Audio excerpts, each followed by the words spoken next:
Well, here's a little update on the 2012 Grand Cherokee. It is back for the overheating problem, but this time it actually failed the block test, so it has a blown head gasket. And that's what I'm tearing into now. AC compressors right here, alternators over there.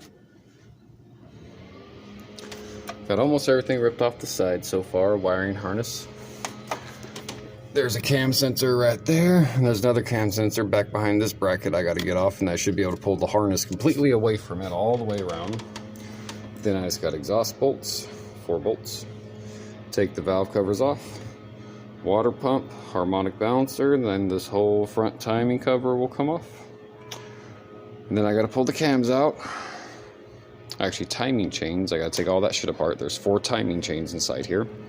One from the crank to the oil pump, another one from the crank oil pump to an idler gear, and then another one that goes from the crank to the left side, and another one, or crank from the right side, another one goes from the crank to the left side. What's the job for the day? You get to do head gaskets. And thing that pisses me off, this thing passed each time it showed up for an actual test where it was overheating again. We did a block test, pressure test, and an actual head gasket test on it. Passed both times, or actually every time, not just both times. So it was pretty much a bad head gasket. The oil cooler went out, started causing it to overheat, put a new oil cooler in it. Wasn't overheating immediately, took it a little longer, but eventually it will get up, and it wasn't even overheating. The customer just complained that it got to 3/4 on the gauge. So technically it wasn't really overheating, but they just kept on panicking about it. And no matter what, it always got up to that point to where it was just a slow leak on the head gasket that was making a small air pocket form after 2 or 3 days of driving it. And then eventually it'll get hot. And then they'll top it off. And then they'll do it again. That's why some cars are fun and some cars are nightmares. Let's a little update on this one.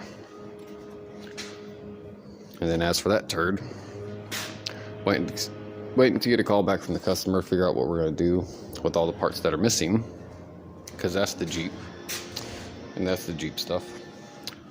All of this is the FJ40, minus that stuff, but all of that, and all of that, and that.